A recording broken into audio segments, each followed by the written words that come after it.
Le docteur Craig Thompson ajuste ses lunettes. Dire que le médecin de campagne pensait avoir tout vu. Il a soigné des fermiers s'étant tirés dessus sous l'effet de l'alcool, des ouvriers qui traînaient des blessures pendant plusieurs semaines malgré la gangrène, ou encore d'autres avec des doigts coupés par une ligne de production. Mais ça, constater un décès suite à une chute sur une fourche à maïs, décidément, la grande faucheuse sait faire preuve de créativité. Le docteur Craig Thompson retourne le corps sans vie d'Amy Mullis pour mieux l'examiner. Mais 2 minutes. Si elle est morte en s'empalant accidentellement sur une fourche, pourquoi son corps a-t-il 6 trous et non 4 ?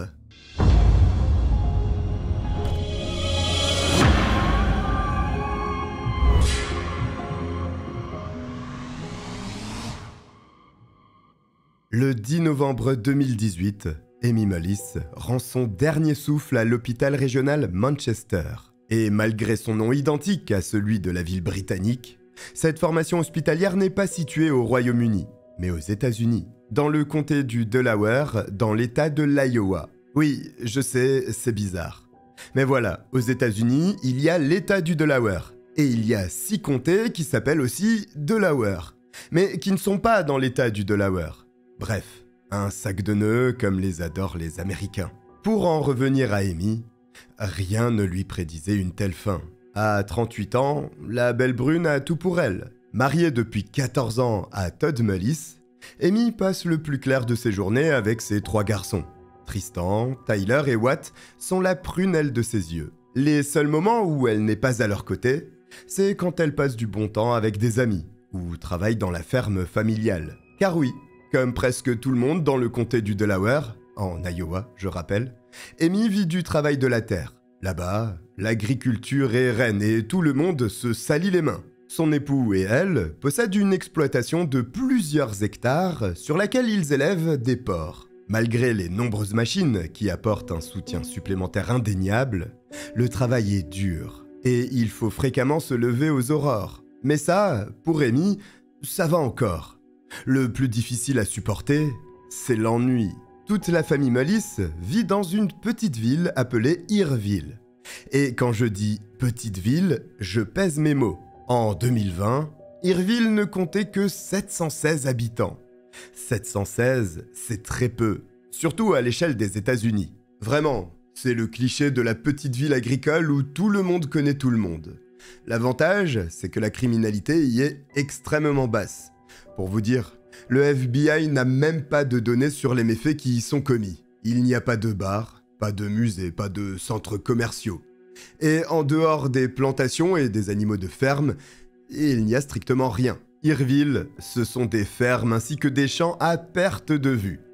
Tout le monde, ou presque, est un exploitant agricole. Le matin, le moindre habitant du village se lève pour gagner sa croûte avec ses terres. Le soir, c'est également la même routine pour tous les agriculteurs qui rentrent à la maison. Et voilà, cela fait un jour sur 365 à passer ainsi. Alors, forcément, le 10 novembre 2018, Tristan Mullis ne s'attend à rien d'anormal. Tout juste âgé de 13 ans, l'aîné des enfants Mullis est dans son élément à Irville. À force de chasser et de pêcher dans la nature environnante, il connaît tous les petits sentiers cachés. Et vu qu'il ne cause pas de problème, son père le laisse parfois conduire ses véhicules tout-terrain. Mais attention, jamais sur la route. Pour des raisons évidentes, Tristan se contente de rouler sur les grands espaces vides de la ferme familiale. Pour faire court, Tristan est plus qu'heureux de sa condition actuelle. C'est donc le sourire aux lèvres qu'il se lève en même temps que le soleil. Tristan fait un rapide brin de toilette et se rue vers la porte d'entrée.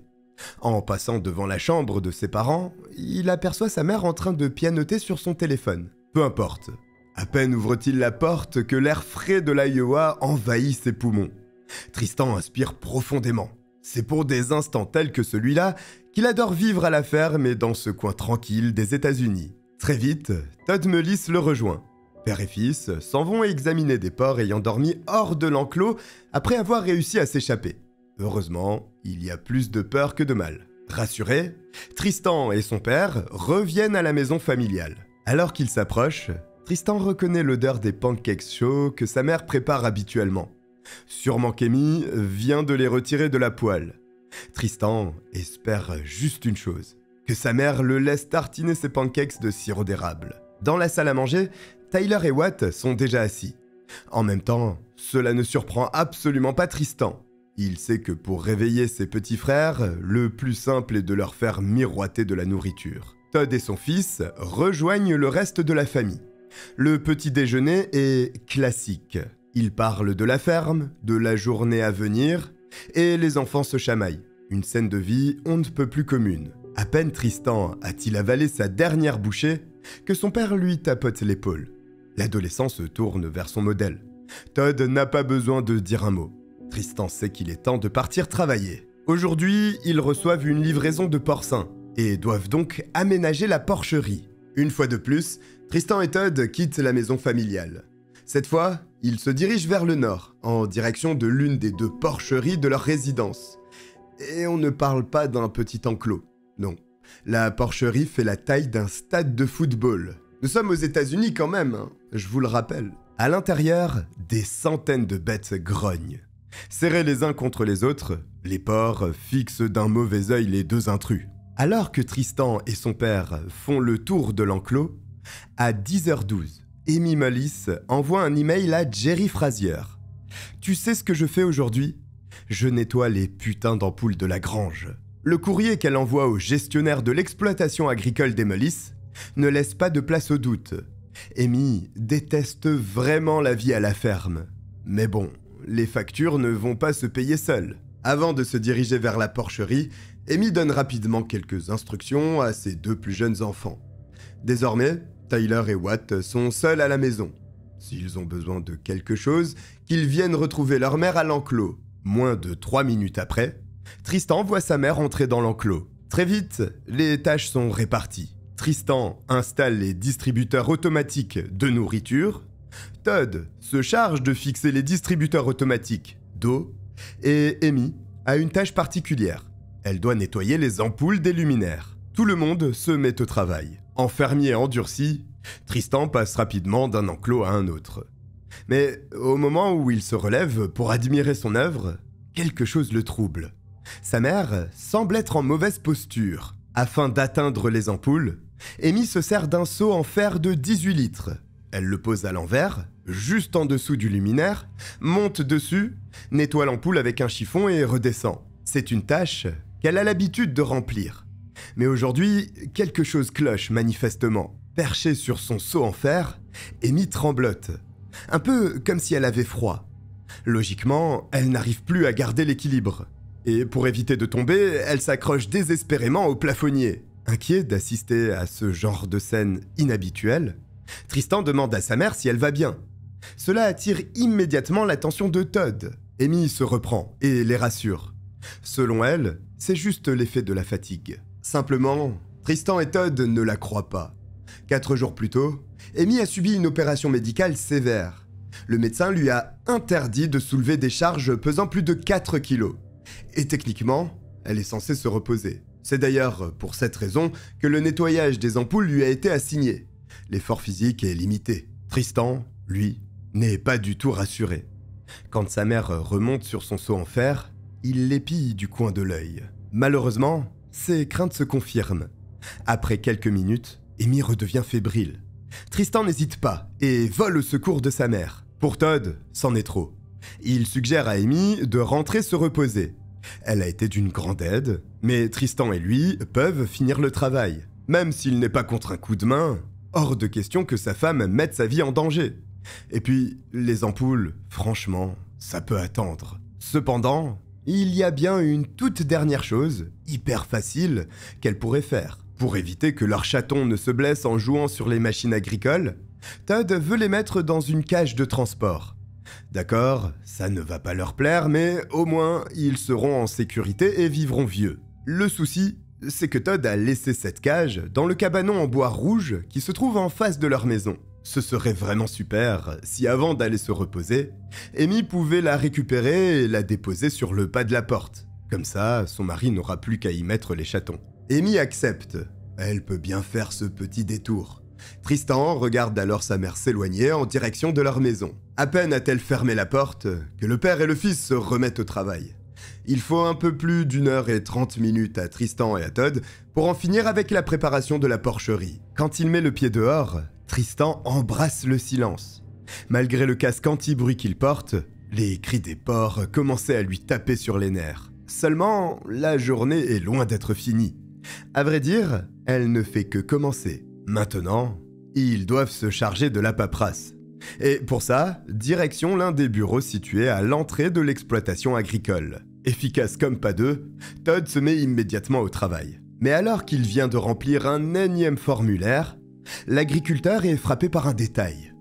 La cage de transport des chats ne se trouve pas sur le pas de la porte. Depuis la fenêtre de son bureau, il aperçoit l'entrée de sa maison. Et clairement, il n'y a pas de cage d'animaux posée sur les marches. Non mais, qu'est-ce qui a pris à Amy ?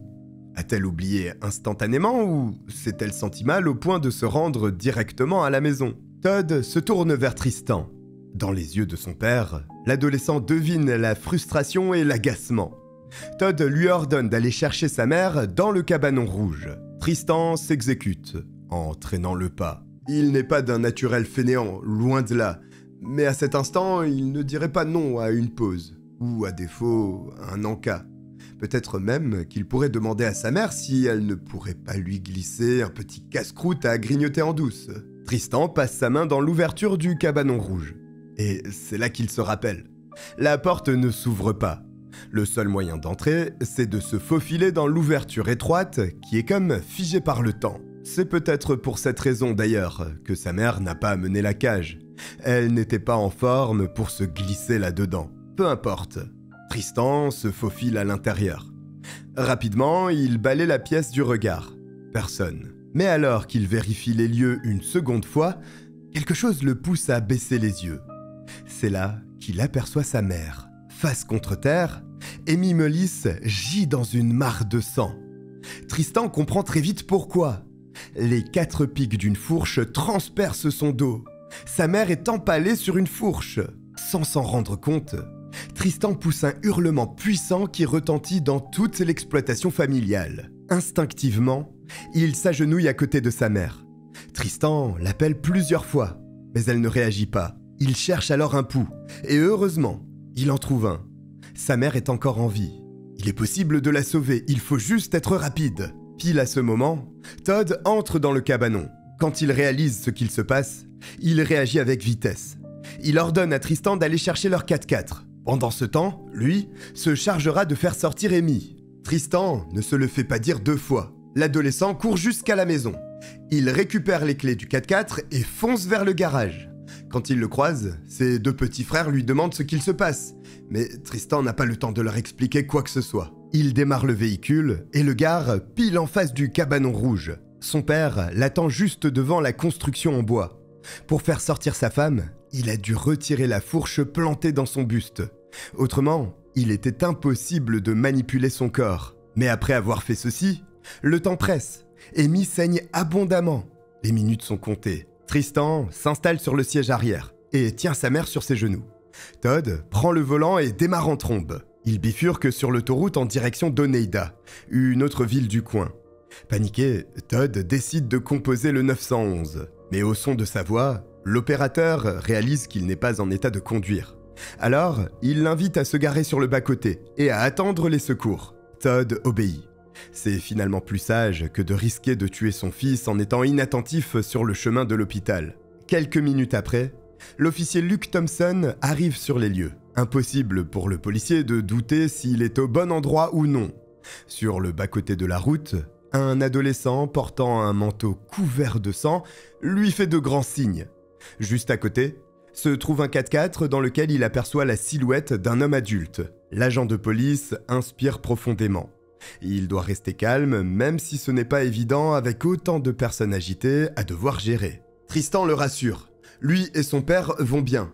Mais sa mère, c'est une autre histoire. Et effectivement, Amy est dans un sale état. Entre-temps, elle a perdu encore plus de sang.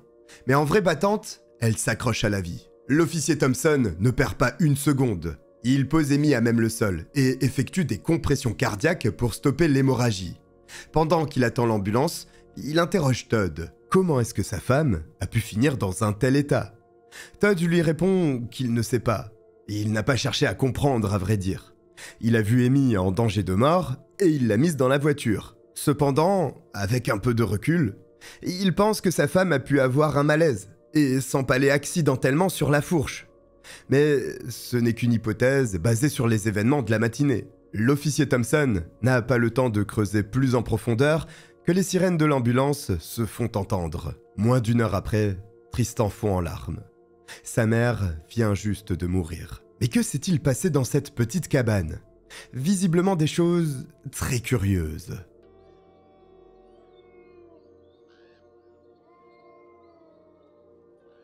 Le 10 novembre 2018, Amy Mullis, 38 ans, est retrouvée empalée sur une fourche par son fils de 13 ans.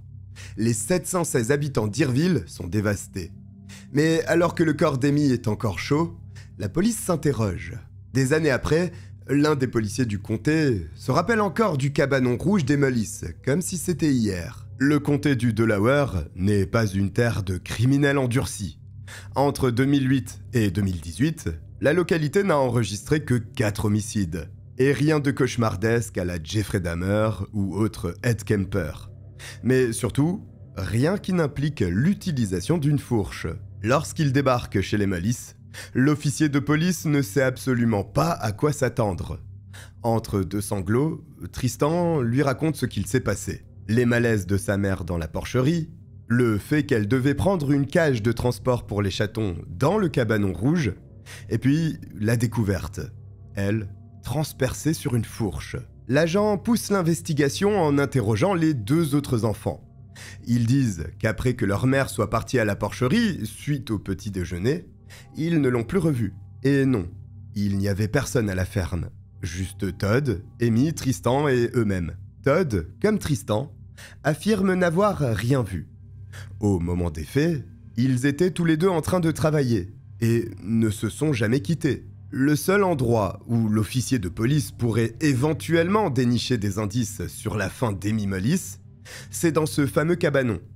Et il n'y trouve absolument rien. Du moins, rien de suspect. À l'endroit où la pauvre Amy a perdu la vie, l'officier relève du sang. A priori, ce n'est pas surprenant dans la mesure où elle a été transpercée par une fourche. Toutefois, en dehors de cette zone, il n'y a pas d'hémoglobine dans le cabanon. Si Amy avait été attaquée, il y aurait eu du sang sur les murs, sur les appareils de la ferme et à plusieurs autres endroits. De la même manière, son tueur aurait été éclaboussé par les projections de sang et lui aussi aurait pu répandre ce fluide humain. Mais là encore, rien. Pour l'agent des forces de l'ordre, la théorie de l'accident est tout à fait valable. Rien n'indique qu'une lutte ne se soit engagée ici. En plus, 4 jours avant, Amy avait subi une lourde intervention médicale.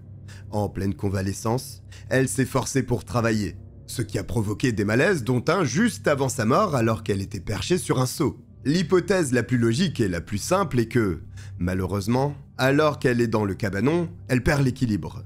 Manque de chance, une fourche positionnée pique vers le haut se trouve à l'endroit de la chute. Elle s'empale sur cet outil de travail qui traînait par là, puis meurt. C'est triste, mais ça arrive. Et si l'on suit le raisonnement du rasoir d'Occam, c'est l'explication la plus simple qui est souvent la bonne. L'affaire est donc considérée comme un accident et la police d'Irville passe à autre chose. Enfin, c'est le plan initial. Sauf qu'entre-temps, les forces de l'ordre reçoivent un message alarmant des services de santé. Le 10 novembre 2018, le docteur Craig Thompson est à son poste.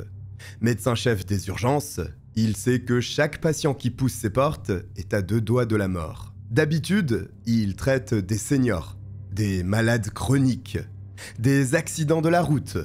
Mais aujourd'hui, l'un des ambulanciers lui parle d'une femme empalée par une fourche. Si cela n'avait pas été une panique intense dans la voix de l'homme, le docteur Craig aurait cru à une mauvaise farce. Mais non. Quelques minutes après, l'un des médecins lui annonce qu'ils ont bien reçu une patiente transpercée par une fourche.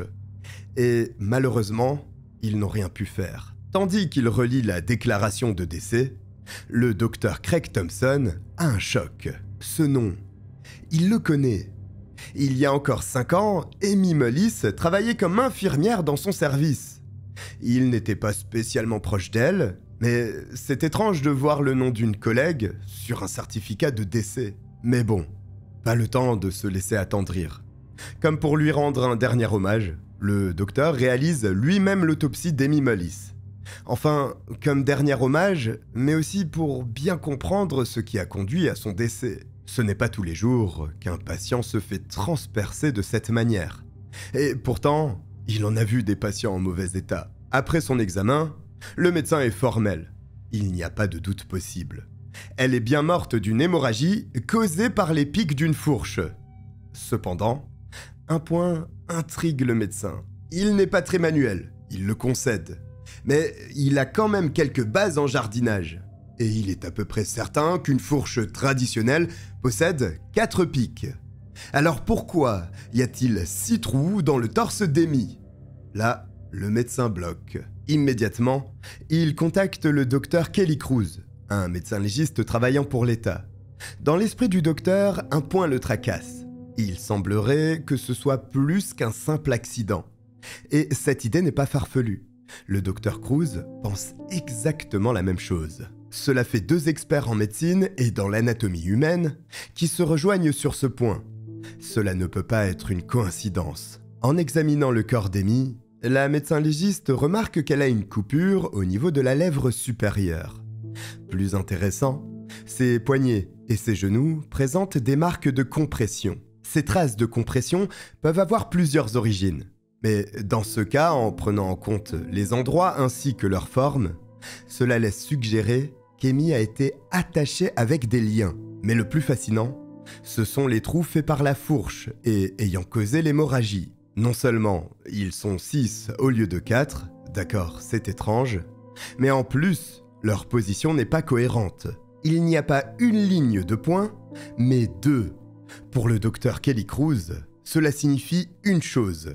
Amy Mullis a été empalée au moins 2 fois avec cette fourche.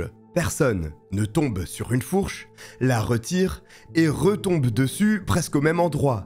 Et par accident. Pour la médecin légiste, c'est bel et bien un homicide. Un individu a bien assassiné Amy Mullis en essayant de faire passer ce meurtre pour un accident. Elle contacte immédiatement la police d'Irville. Sauf que la police locale n'est pas réellement habituée à traquer les tueurs de sang-froid, et encore moins à se lancer dans des enquêtes ultra complexes, comme il semblerait que ce soit le cas ici. Eux, leur dada, ce sont les fermiers trop sous qu'il faut raccompagner, et les ours noirs qui fouillent les poubelles ou détruisent les jardins des habitants du coin. Et même si ces 2 profils peuvent être bruyants, aucun n'est mesquin ou foncièrement méchant. En foi de quoi, les forces de l'ordre décident de solliciter l'aide de la division des crimes de l'Iowa.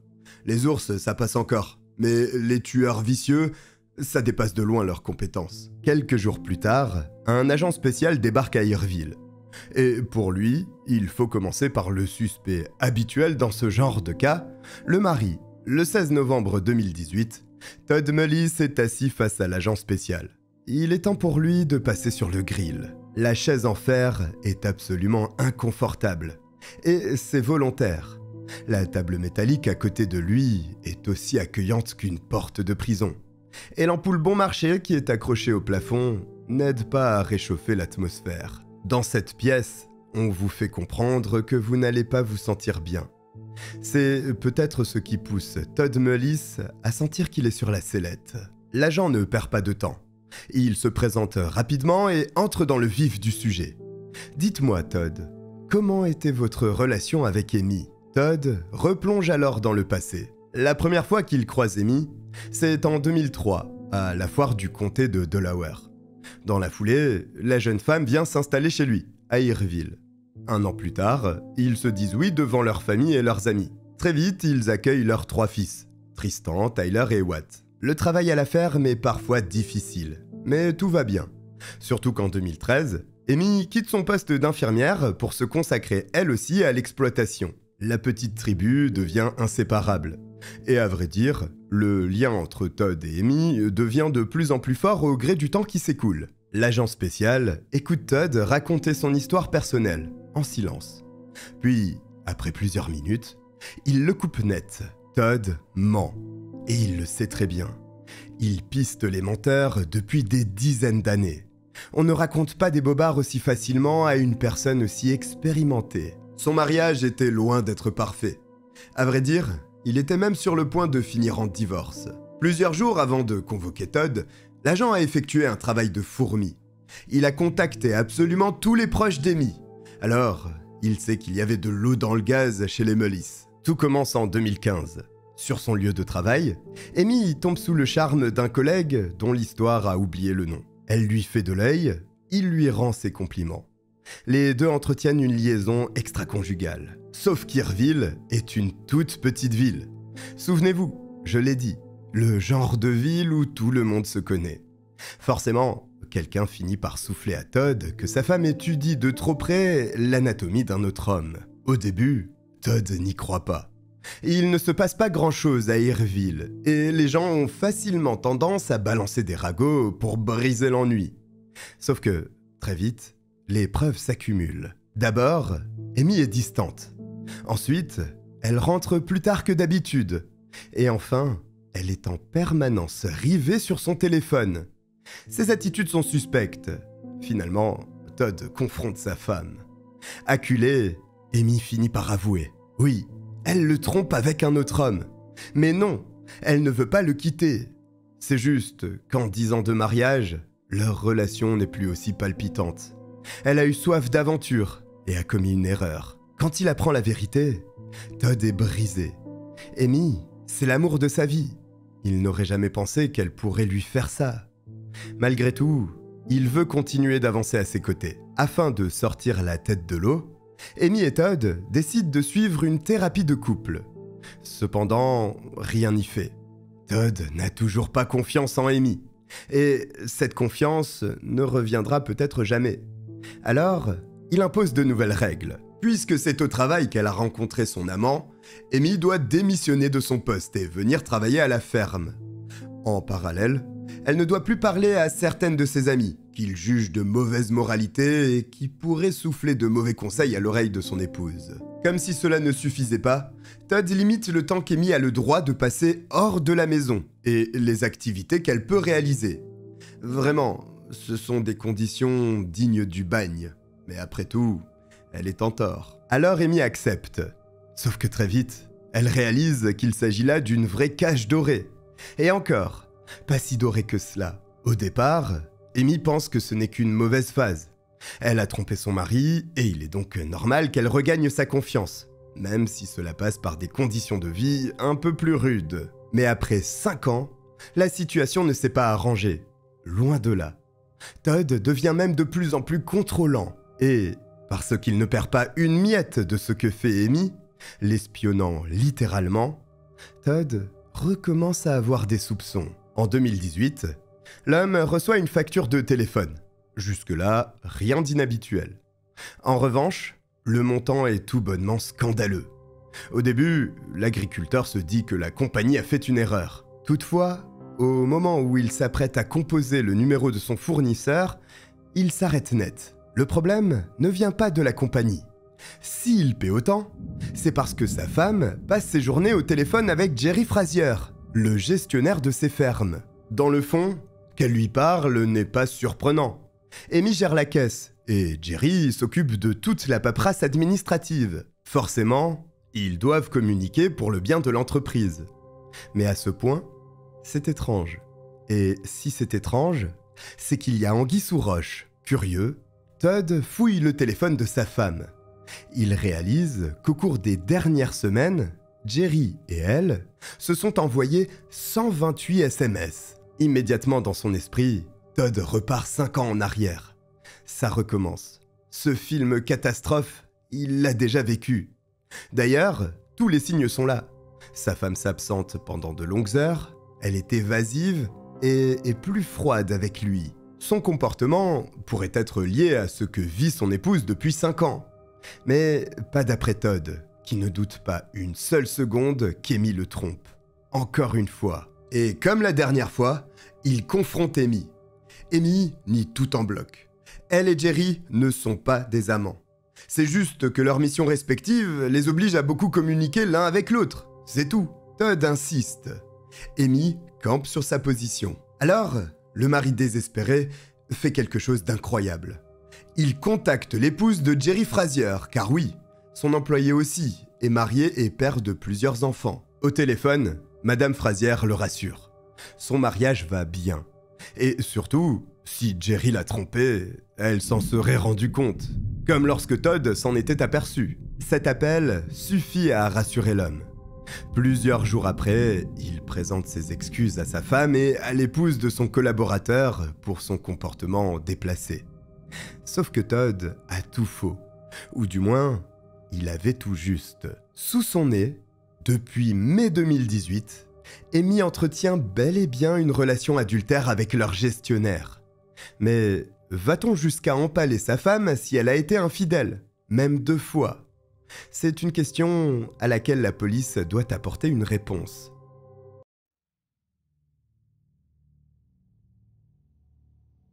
Le 16 novembre 2018, l'agent spécial du département criminel de l'État de l'Iowa se livre à un duel psychologique avec Todd Mullis. Il soupçonne l'homme d'avoir empalé son épouse sur une fourche, lui faisant connaître une fin douloureuse. Le mari joue au veuf éploré. Mais l'agent sait que Todd a une bonne raison de haïr sa femme, et cela procure un mobile au suspect. En 2015, Amy le trompe avec l'un de ses collègues. Et en 2018, elle recommence, cette fois avec le gestionnaire de sa ferme. Au début, Amy Mullis et Jerry Frazier sont des collègues de travail. Mais voilà, seuls, pendant de longues heures, ils en arrivent à se confier l'un à l'autre. Amy lui parle de la surveillance constante de son mari. Jerry se plaint du manque de piquant dans son couple. Ils expriment littéralement tous les deux une envie de revivre des sensations fortes. Et à la fin du mois de mai 2018, Amy et Jerry franchissent la ligne rouge. Alors qu'ils sont tous les deux mariés, ils commencent à entretenir une relation adultérine. Comme 2 adolescents, ils en viennent à guetter les mouvements du pauvre Todd. Dès qu'il s'absente, les 2 amants filent dans un coin reculé de la ferme. Parfois, s'ils ont peur d'être surpris par l'un des 3 garçons d'Amy, ils se cachent dans la forêt. Et, à de très rares occasions, ils se donnent rendez-vous dans des motels où les patrons sont peu regardants. Ils débordent d'imagination pour se cacher et ne pas éveiller le moindre soupçon. Amy frétille à chaque fois qu'elle pense à Jerry. Jerry, quant à lui, retrouve la joie de vivre depuis qu'il trompe son épouse avec la femme de son patron.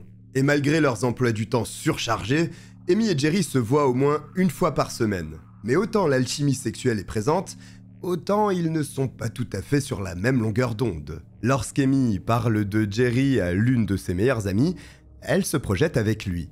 C'est son preux chevalier en armure étincelante qui la sauve d'une vie sans saveur à la ferme et de son geôlier qu'est Todd, et qui lui interdit le moindre moment d'amusement. En revanche, ce n'est pas du tout le cas de Jerry.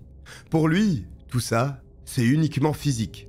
Il est là pour le frisson de l'interdit, et rien d'autre. Il n'a jamais eu l'intention de construire quoi que ce soit de sérieux avec Amy.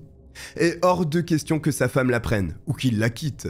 Il est amoureux de son épouse, et non de la femme de Todd. Non, dans la tête de Jerry, tout est très clair. 99% du temps, il est Jerry Frazier. Un respectable époux, père de 2 garçons et travailleur acharné. 1% du temps, loin des regards et dans le secret le plus complet, il batifole avec Amy. Il est très heureux ainsi et ne veut pas que les choses changent. C'est la raison pour laquelle, quand Amy lui apprend que Todd a découvert leurs 128 SMS, il panique. Jerry a des choses à perdre. Même s'il trompe sa femme, il n'a aucune intention de briser sa structure familiale actuelle. Et aussi, Todd est son employeur. Retrouver du travail n'est pas une mince affaire, même en 2018 et dans la région où il se trouve. D'autant plus que, souvenez-vous encore une fois, à Irville, tout se sait. Si Jerry perd son emploi pour avoir couché avec l'épouse de son patron, qui voudra embaucher cette personne ? Absolument aucun employeur. Alors, l'homme prend du recul. Il n'arrête pas de fricoter avec Amy, mais il ralentit la cadence.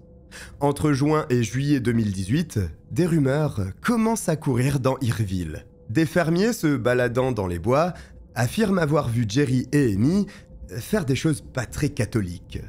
D'autres habitants murmurent les avoir surpris en train de se faire des clins d'œil coquins. Les amis de l'épouse infidèle lui rapportent ce qui se dit en ville. L'une de ses ex-collègues lui indique avoir entendu des histoires louches sur elle pendant une soirée. Et le pire, c'est que Tristan, son fils aîné, apprend aussi la nouvelle. Il confronte sa mère, qui nie tout en bloc. Amy n'est pas folle. Elle sait que bientôt, les bruits de couloir parviendront aux oreilles du très réservé Todd. Il n'est pas très social, mais quand même. À un moment donné, quelqu'un finira par lui dire. L'épouse décide de saisir le taureau par les cornes. Un jour, elle fait asseoir son mari, le regarde droit dans les yeux et lui dit « Todd, écoute, des gens propagent des rumeurs sur moi. On dit que je te trompe, mais c'est faux. Tu sais à quel point je t'aime, n'est-ce pas ?» Ensuite, elle pleure pendant des heures, en diabolisant tout son entourage. Pourtant, en parallèle, Amy raconte à plusieurs de ses amis qu'elle veut divorcer. Au cours du mois de juillet, elle explique à une amie proche qu'elle se sent prête à partir. Et selon elle, Todd serait au courant, mais ne souhaiterait pas divorcer. C'est difficile de savoir si elle dit la vérité ou non. En effet, à une autre de ses copines, Amy indique que Todd deviendrait fou de rage s'il apprenait qu'elle voulait divorcer. Il devient difficile de démêler le vrai du faux. En août 2018, la grand-mère d'Amy décède. Après son enterrement, la femme demande à l'un de ses frères de lui garder plusieurs meubles de sa mamie. D'après ses dires, elle est sur le point de quitter Todd. Pourtant, c'est à la fin de ce mois qu'elle lui dit en pleurs que les rumeurs de liaison extra-conjugale sont fausses. Tout ceci est très flou. Et il est dur de déterminer avec précision où en est Amy dans sa relation avec Todd. Cependant, une chose est sûre. Elle a beaucoup à perdre et elle le sait. Tout comme elle, Jerry Frazier, son amant, est terrifié à l'idée que son manque d'intégrité soit exposé au grand jour. Son mariage risque de partir en fumée. Sa réputation sera ternie à jamais. Et il a peur de devenir un indésirable parmi la communauté. Autant de raisons valables de tuer quelqu'un. Logiquement, Jerry Frazier devient le second suspect de cette affaire. Il a un mobile, il a accès à la ferme des Mollis et il est capable de tenir une fourche. Pendant un peu plus d'1h30, l'agent spécial l'assaille de questions. Et cette fois, Jerry Frazier joue carte sur table. Il avoue la relation adultère dans les moindres détails. Mais lui aussi, comme Todd Mollis, a un alibi en béton. À vrai dire, c'est exactement le même, son fils. Toute la journée du 10 novembre 2018, Jerry Frazier est avec son fils aîné. Le préadolescent a eu d'excellentes notes à l'école. Pour fêter ça, Jerry organise une journée père et fils. Les deux font quelques travaux manuels et regardent des matchs de football à la télé. Jerry Frazier le jure. Toute la journée, il est chez lui, à Anamosa, à 45 minutes du lieu du crime. Le fils Frazier défend son père becs et ongles. Pour autant, personne d'autre ne les a vus. Et quand on vérifie l'activité du téléphone de Jerry Frazier, l'appareil a borné à Anamosa absolument toute la journée. Pourtant, cela ne veut pas dire grand-chose. En 2018, les personnes qui préméditent leurs crimes savent que leurs mouvements peuvent être tracés via leur smartphone. Alors, elles le laissent à la maison ou à d'autres endroits pour ne pas qu'on remonte à elles. Le seul vrai alibi de Jerry Frazier, c'est son fils. Mais rien ne prouve que ce dernier ne mente pas pour protéger son père. Et comme par hasard, Todd Mollis est dans la même situation. La seule personne en mesure d'affirmer qu'il ne s'est pas éclipsé pour tuer sa femme, c'est son fils aîné, Tristan. Et au début, son témoignage le disculpe complètement. Mais ensuite, l'adolescent de 13 ans ajoute une précision qui change toute la donne. En réalité, pendant les 90 minutes où les deux travaillaient dans la porcherie, Todd est sorti. Pas trop, juste 2 ou 3 fois. Et pas longtemps non plus, pendant 2 ou 3 minutes pour aller chercher de l'eau. Ces détails suffisent à créer le doute dans l'esprit des policiers. Qu'est-ce qui prouve que Todd n'a pas profité de ces quelques minutes pour courir éliminer sa femme? C'est une histoire tirée par les cheveux pour ceux qui défendent Todd. Il a été absent moins de 5 minutes. Même s'il était Usain Bolt, comment aurait-il pu courir jusqu'au cabanon rouge, empaler sa femme 2 fois et revenir comme si de rien n'était? La distance est trop grande. Et forcément, Tristan aurait remarqué l'absence de son père. Son fils n'a pas constaté de changement d'attitude non plus. Ses vêtements n'avaient pas une seule tache de sang. Et il portait les mêmes habits depuis le matin. Comment, en embrochant sa femme avec une fourche, aurait-il pu réapparaître tout à fait propre et sans être perturbé? Mais les policiers ne lâchent pas le morceau. Pour eux, c'est une théorie plausible. Surtout qu'en étudiant les enregistrements des caméras de surveillance de la ferme, il manque plusieurs séquences. Tout le contenu tourné autour du cabanon le 10 novembre 2018 a étrangement disparu. Et non, ce n'est pas un incident technique. Quelqu'un les a effacés. Les informaticiens de la police en sont certains. Et c'est sûrement le meurtrier. Sans parler du fait que l'historique de recherche Google de l'iPad de Todd Mullis fait froid dans le dos. Les inspecteurs trouvent les requêtes. Qu'arrive-t-il aux personnes infidèles dans le monde? Tuer des femmes infidèles, envie de tuer, etc. Là encore, l'accusation voit une preuve des intentions malveillantes de Todd. Ces éléments sont suffisants pour une inculpation d'après la police. C'est donc un procès qui démarre. Et l'accusé n'est autre que Todd Mullis. Sauf que, s'agissant des recherches internet, la défense de Todd y voit la preuve que le tueur a accès à l'iPad. Todd et tous les membres de la famille sont d'accord. N'importe qui utilise cette tablette, pas seulement lui. C'est pourquoi, en plus de ces recherches morbides, les inspecteurs voient défiler des sessions Pinterest et des recherches de robes de mariage. Todd ne cherche pas la robe de sa vie et ne sait même pas ce qu'est Pinterest. Il y a donc effectivement d'autres personnes qui accèdent à cette tablette. Et donc, il y a un doute sur l'identité de la personne ayant fait les recherches morbides. Honnêtement, le dossier de l'accusation est assez maigre. Le procès n'est pas bien embarqué. Les forces de l'ordre et le procureur semblent s'être emportés sur ce coup et avoir précipité les choses. Il n'y a pas de preuves directes, pas d'empreintes, pas de traces ADN, pas de lieu de crime. Pas même une description claire de ce qui s'est passé dans ce cabanon le 10 novembre 2018. Pour autant, les jurés doivent prendre une décision. Et le 3 septembre 2020, ils reconnaissent Todd Mullis coupable du meurtre au premier degré de son épouse, Amy Mullis. Le juge le condamne à la prison à vie sans possibilité de libération conditionnelle. Mais l'histoire ne s'arrête pas là. Le procès fait beaucoup parler. Pour de nombreux observateurs, le doute raisonnable aurait dû profiter à l'accusé. Le dossier est vide. Ce ne sont que des suppositions, des on-dit, et presque pas de preuves directes. Et que dire de Gérard Feierhelm, l'avocat chargé de la défense de Todd Mullis? Durant le procès, il s'est contenté de regarder son client sans émettre la moindre objection. Il a refusé d'engager des experts pour réévaluer les preuves ou d'embaucher des enquêteurs privés pour explorer d'autres pistes. Dès le départ, il est parti du principe qu'Amy a été tuée et a exclu l'hypothèse de l'accident. Sa ligne de défense était « Amy a été assassinée, mais pas par mon client ». Pire encore, il ne s'est même pas donné la peine d'écouter celui qu'il défendait. Pour couronner le tout, le procureur qui a instruit l'affaire est un excellent ami de la famille de la victime. Il ne s'en cache pas et a malgré tout refusé de se récuser. Tout ça fait que pour beaucoup de personnes, ce procès n'est rien d'autre qu'une vendetta menée par la famille d'Amy. Nourrie par les tensions entre Amy et son conjoint, elle a vu en lui le responsable de son décès. La suite, vous la connaissez. Encore aujourd'hui, la culpabilité de Todd Mullis est sujette à débat. Est-ce un simple accident survenu dans une grange? Est-ce que Todd en a eu assez d'être cocu? Est-ce Jerry qui a eu peur de perdre sa famille? Pour d'autres, il y a même un troisième suspect.